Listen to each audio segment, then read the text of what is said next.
예, 만화 식객으로 유명한 허영만 화백이 그림 그려서 번 돈 100억을 주식으로 날렸다. 이런 괴소문에 대해서 입을 열었습니다.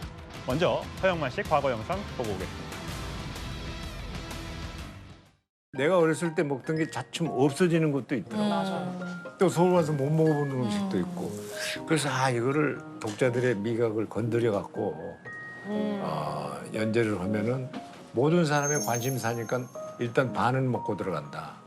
그런 생각을 해갖고 연재를 시작. 동아일보에 연재됐는데 처음에는 그 취재하기가 뭐 시골 가면 저 만화 그리는 허영만인데요. 허영만이가 누구요? 그러고 끝이야. 근데 나중에 동아일보에 하다 보니까 그다음부터는 취재가 아주 편해지더라고.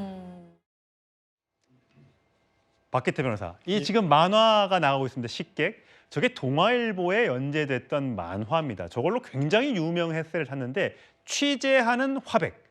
동아일보 얘기를 했더니 취재가 술술되더라. 그 얘기예요. 예. 처음에 이제 식객이 왜 시작됐느냐 했을 때는 동아일보에서 처음엔 김치 얘기를 하고 싶어서 이 김치 때문에 시작을 했다가 예.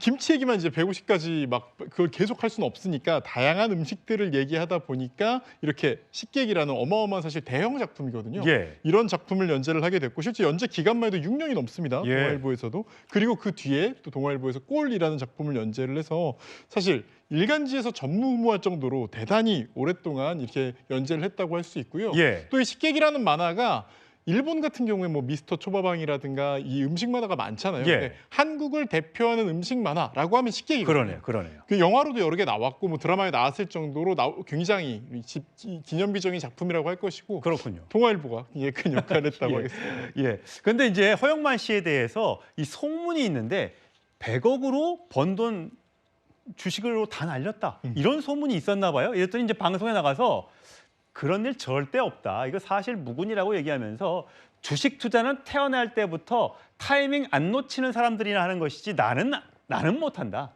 내가 만약에 있는 거 다 털어넣었으면 집에서 쫓겨났었겠지. 이렇게 얘기를 하고 내가 술은 좋아해도 이 주식 투자 이런 거는 전혀 모르는 사람이다. 다만 두 번째 집 짓는다고 땅 사가지고 욕먹은 적은 있다. 사기당했었다. 이렇게 얘기를 하더군요. 예.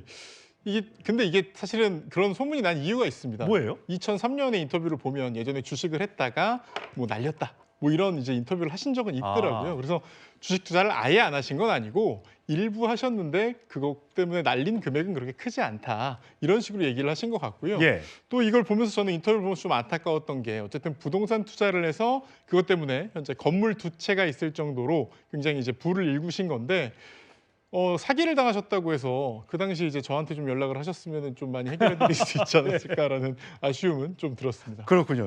이 허영만 씨가 지금 보면 이름만 들어도 아주 유명한 작가잖아요. 화백이고. 그런데 늘 1등은 따로 있었다고요? 예. 항상 말씀하시는 게 우리 생각에는 이제 식객 같은 예. 유명 작품이라고 생각을 하지만 1위는 항상 타짜라고 얘기를 합니다. 아, 그렇죠. 타짜는 영화로만 지금 한 3편, 4편 정도가 나왔고 예. 드라마로도 나왔고 굉장히 또 화제가 많이 됐잖아요. 예. 그래서 이 타짜라는 작품으로 굉장히 많은 수익을 거뒀다 얘기를 하고요. 예. 또 의외의 것이 아까 동아일보에서 연재했던 꼴. 이 작품이 어떻게 보면 많은 사람이 그렇게 많이 유명하지 않을 수도 있겠으나 이게 관상에 대한 얘기입니다. 그 신기원 선생님이라는 그 관상가가 얘기하는 그 내용인데 관상이 어떨까를 찾아보려면 재결제를 해야만 됐다는 거죠. 그러니까 다른 작품이랑은 좀 다른 그런 괴가 있었다 이런 얘기를 하시더라고요. 예, 최선 평론가. 하는 게 이제 유명하신 허영만 화백이지만 사실 좀 비운이에요. 왜냐하면 동시대에 너무 뛰어난 분들이 많았어요. 누굽니까? 독고탁의 이상무, 그다음에 까치의 이연세. 야, 이연세. 이 동시대에 걸출한 인물들과 경쟁하다 보니까 항상 2위가 아니라 5등 안에만 드는 것도 내 꿈이다 이렇게 얘기를 했는데 삼국지가 생각나요. 왜 주유가 그랬잖아요. 왜 하늘은 나를 낳고 또 제갈량을 낳느냐라고 했는데 어쨌든 이상무, 이연세, 허영만 이 3대 트로이카가 우리나라 만화계는 대중문화로 격상시킨 공헌이 있는 분들이라 말씀드립니다. 예, 요즘엔 또 온라인에서 웹툰도 유명하니까 또 대한민국 웹툰이 K-웹툰으로 해외에서 엄청나게 인기가 있다고 해요. 남혜영 기자. 근데 네. 결혼 52년 차라고 하는데 네. 보니까 결혼 생활 굉장히 프리하게 한다고 하던데요?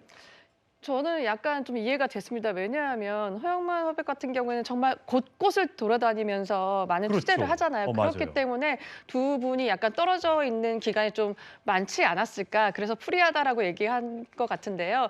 그런데 또 재밌는 것은요. 허영만 화백이 이제 해외여행을 갈 때 예. 먼저 그냥 간답니다.